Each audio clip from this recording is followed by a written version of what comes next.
चलिए आज हम लोग सीखेंगे फ्रिज का वैक्यूम हम किस प्रकार से कर सकते हैं। वैक्यूम करने का मतलब ये होता है फ्रिज की ये जो पाइपें होती है ना, पाइपों के अंदर बाहर की नमी होती है, तो उस नमी को हम बाहर कैसे निकाल सकते हैं। देखिए जब हम किसी एसी या फ्रिज में गैस चार्ज करने जाते हैं तो इसके अंदर की नमी को हमें बाहर निकालना होता है। तो नमी देखिए वो हवा जो है, वातावरण की हवा जो होती है ना, वो भी नमी बन जाती है, तो उसको हमें बाहर निकालना होता है। वो हवा जाती कहां से अगर ये समझना है तो देखिए ये जो इसकी चार्जिंग लाइन है अभी यहाँ पर खुली हुई है, कंप्रेसर की दो लाइनें तो आपस में जुड़ी है लेकिन एक पाइप खुली हुई है, इसमें से इसके अंदर वातावरण की हवा चली जाती है जिसके द्वारा हम प्रेशर वगैरह चढ़ाते हैं, इसका लीकेज चेक करते हैं। तो यहां से हवा चली जाती है, उस हवा को हमें बाहर निकालना होता है और हवा को बाहर निकालने की क्रिया को हम वैक्यूम करना कहते हैं। यानी कि एसी फ्रिज की पाइपों के अंदर नमी को या हवा को बाहर निकालने की क्रिया को वैक्यूम करना कहते हैं। वैक्यूम करना क्यों जरूरी है? देखिए जब हम एसी फ्रिज में गैस चार्ज करने जाते हैं ना, इसके अंदर बाहर की वातावरण की अगर नमी मौजूद है और आप उसी के ऊपर गैस चार्ज कर दिए, जो हमारी फ्रियान गैस होती है, वो गैस जाकर के क्या करेगी, पाइप में कहीं पर जो पहले से हवा है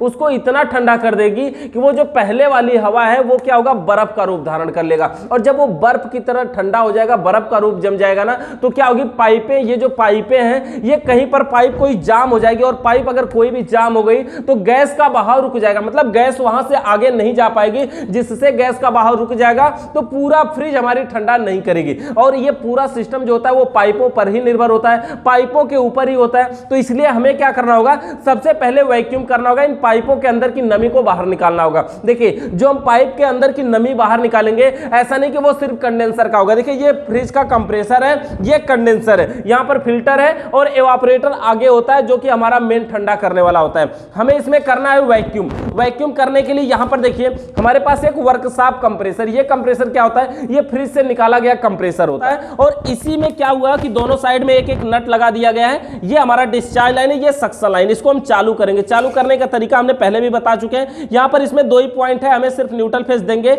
और ये चालू हो जाएगा। ये हमारे पास एक मेन लीड है, इसी के द्वारा हम इसमें न्यूट्रल फेस दे देते हैं। देखिए एक इसमें OLP में लगा है, एक रिले में लगा है। अगर इसको हम निकाल के दिखाएं आपको तो देख सकते हैं ये हमारा रिले है इसका, और ये जो हमारा दूसरा पॉइंट है ये OLP है। ये दोनों लगा हुआ है, इसके अंदर 3 पिनें होती हैं। तो सबसे पहले लगाने के लिए OLP लगाते हैं, बाद में ऊपर से रिले लगा देते हैं और ये हमारे 2 तार बन जाते हैं। इसमें हमारा ये मेन लीड की सप्लाई दिया जाएगा, जिसकी वजह से क्या होगा, इसमें पावर जाएगी और ये जो मोटर है वो चलेगा। यहां से देखिए इसके हम एक पॉइंट में सप्लाई को दे दिए, चाहे कोई भी दे सकते हैं, न्यूट्रल किसी में फेस कोई भी दिक्कत नहीं है। एक पॉइंट में हमने एक सप्लाई दे दिया, दूसरे पॉइंट में हमने ये दूसरी सप्लाई दे दिया। इस प्रकार से देखिए इसमें कनेक्शन तो आ गया। अब ये कंप्रेसर मोटर चालू हो जाएगा। अब हम यहाँ पर इसको सप्लाई दे देते हैं। ये हमारा बोर्ड है, बोर्ड के अंदर इसको हम लगाते हैं स्विच को बंद करके। पावर को जैसे ही ऑन करेंगे, यहां से देखिए पावर को जैसे ही हम ऑन करेंगे, ये जो हमारा कंप्रेसर मोटर है वो चालू हो जाएगा। देखिए ये ऑन हो गया, ये जो हमारा कंप्रेसर मोटर है ये चालू हो गया, यानी ये चल रहा है। इस समय केवल चल रहा है, लेकिन हमें वैक्यूम करना है, इसके अंदर की नमी को बाहर निकालना है। तो हम कैसे निकालेंगे, हमें एक गेज की आवश्यकता पड़ेगी। ये जो गेज है ये कंपाउंड गेज होता है, इसमें जो सुई जाती है वो माइनस की तरफ भी जा सकती है और प्लस की तरफ भी जा सकती है। जब हम इसमें वैक्यूम करेंगे, जब हम इसमें का प्रेशर बाहर निकालेंगे तो इसकी सुई माइनस की तरफ जानी चाहिए। जब पूरी -30 तक चली जाएगी तो समझिए कि पूरा गैस इसमें से बाहर निकल चुका है। हमें करना क्या है, यहाँ पर देखिए इसके अंदर हमें पाइप को जोड़ना है। ये जो पाइप इसमें जोड़ेंगे, यहां पर हमें इसका जो नीचे वाला पॉइंट है वही जोड़ना है। अगर साइड वाला जोड़ेंगे तो सही काम नहीं करेगा, तो नीचे वाले पॉइंट को यहां पर हम इसको जोड़ दें। तो देखिए हमें जो गेज है इस प्रकार से इसमें लगा करके नट को टाइट कर देना है। ये नट अगर तिरछा लगेगा तो ये बैठेगा नहीं, चूड़ी सीधा होनी चाहिए। तो देखिए हम क्या करेंगे, इसके सबसे पहले मोटर को बंद कर देते हैं और मोटर को बंद करने के बाद अब हम इस पाइप को जोड़ेंगे। हमने गेज को यहां पर कंप्लीटली लगा दिया। ये देखिए हमारा गेज जो है वो पूरी तरह से लग चुका। हमें क्या करना है, अब ये चार्जिंग पाइप लगाना है। चार्जिंग पाइप में 2 सिरे होते हैं, दोनों तरफ ये चूड़ीदार नट बने होते हैं और इसमें देखेंगे एक साइड में ये इधर बीच में कुछ दिखता है, जिधर नहीं दिखता है। एक तरफ कुछ यहाँ पे पिन लगी होती है और दूसरी तरफ कोई भी पिन नहीं लगी होती है। जिधर पिन लगी होती है उसको हम गेज की तरफ लगाएंगे। ये हमारा गेज का पॉइंट है, इसी तरफ लगाना है और इसको हम यहां पर लगा करके इसको टाइट कर देते हैं। और ये जो हमारा दूसरा साइड बचा हुआ है इसको हमें सक्शन लाइन में लगाना है। ये जो हमारा दूसरा सिरा है इसे हमें कंप्रेसर के सक्शन लाइन में लगाना है। सक्शन लाइन का मतलब होता है कि ये जो वर्कशॉप कंप्रेसर जहां से गैस को खींच रहा है वहां पर लगाना है। तो सक्शन लाइन का पॉइंट इसका ये है, यहां से ये गैस को खींच रहा था। तो हम क्या करते हैं, इसका जो सक्शन लाइन का पॉइंट होता है यहीं पर लगा करके इसमें यहाँ पे भी चूड़ीदार नट लगा हुआ है, इसमें लगा करके इसको टाइट कर देते हैं। अब इस अवस्था में इसको हम बढ़िया तरीके से वैक्यूम कर पाएंगे। यहाँ पर चूड़ीदार लगा होता है, बढ़िया से इसको आप टाइट कर सकते हैं प्लायर वगैरह की सहायता से। यहाँ पे ये जो पाइप है ये पूरी तरह से जुड़ चुकी है, मतलब देखिए ये हमारा वर्कशॉप कंप्रेसर है, यहाँ से चार्जिंग पाइप है और इसकी सहायता से यहाँ तक जुड़ा हुआ है गेज तक। तो ये हमारी जो पाइपें हैं वो सारी जुड़ चुकी है। अब हम अपने वर्कशॉप कंप्रेसर को चालू कर रहे हैं। जैसे ही वर्कशॉप कंप्रेसर की यहाँ से हम स्विच को ऑन करेंगे ये कंप्रेसर मोटर चालू हो जाएगा और जो इसका गेज है उसकी सुई देखेंगे तो वो धीरे धीरे माइनस की तरफ जानी चाहिए। अगर वो माइनस की तरफ जा रही है तो समझिए वैक्यूम सही तरीके से हो रहा है। तो थोड़ी देर के लिए वेट करेंगे, कंप्रेसर मोटर हमारा चालू है और इसकी जो सुई है वो धीरे धीरे माइनस की तरफ जा रही है। यहाँ पर देख सकते हैं आप कि इसकी जो सुई है वो धीरे धीरे माइनस की तरफ जा रही है। लेकिन अगर समझिए इस अवस्था में ये हैंडल हमारा पहली बात तो खुला होना चाहिए, दूसरी बात अगर ये माइनस की तरफ नहीं जा रही है तो इसका एक और कारण हो सकता है कि अगर आप जहां से जोड़े नट वहां से अगर लीक है तो भी माइनस की तरफ नहीं जाएगी। लेकिन यहाँ पर देखिए ये 0 से -10 -20 -30 का इसमें ऑप्शन होता है, ये -20 तक आ चुकी है। टोटल ये -30 तक हम लेके आते हैं, यानी पूरी तरह से गैस इसमें बाहर निकल जाती है।